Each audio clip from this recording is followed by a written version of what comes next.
यह कहानी नवग्राम नामक गांव में रहने वाले एक बहुत ही चालाक और शातिर ठग राजू की है। राजू लोगों को बेवकूफ बनाकर उनका धन और कीमती सामान ठग लेता था और इसी से अपना गुजारा करता था। हाल ही में उसके पिता ठगनाथ का देहांत हुआ था और अब वह अपनी माँ सुमित्रा के साथ रहता था। हे भगवान, जब से ठगनाथ गए हैं हमारे बुरे दिन शुरू हो गए हैं। घर पर खाने का एक दाना नहीं है। अब यह पहाड़ जैसी जिंदगी कैसे कटेगी? अगर वे होते तो अब तक किसी को ठग कर घर का राशन जुटा चुके होते। माँ चिंता मत करो, मैं अभी किसी को ठग कर कुछ इंतजाम करता हूँ।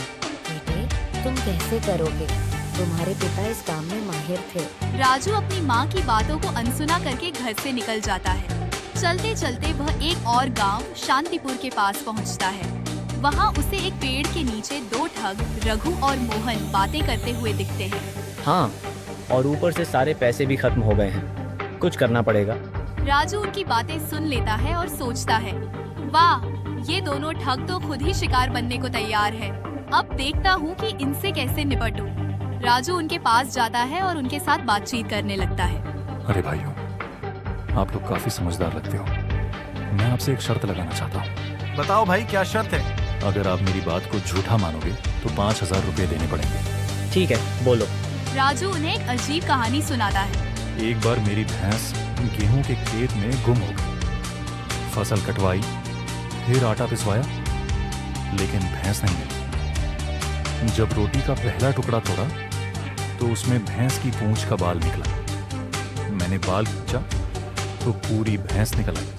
ठग उसकी कहानी सुनकर हैरान रह जाते हैं और सोचते हैं कि राजू उनसे भी बड़ा ठग है।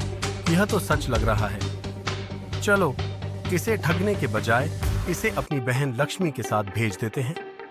वह कुछ दिनों में इसका सारा सामान लेकर लौट आएगी। राजू उनकी चालाकी भाप जाता है और लक्ष्मी को अपने साथ ले जाता है, लेकिन ठग अगले दिन राजू के घर पहुंच जाते हैं।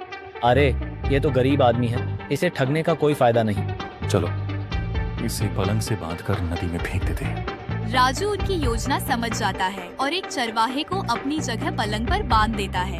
ठग चरवाहे को नदी में फेंक देते हैं और राजू चरवाहे की सारी भैंस लेकर अपने घर लौट आता है। जब ठग वापस लौटते हैं और भैंस देखते हैं तो राजू उन्हें बताता है, अगर तुम मुझे गहरे पानी में फेंकते तो सोने की भैंसें मिलती। हमें भी ले चलो। राजू उन्हें गहरे पानी में कूदने को कहता है।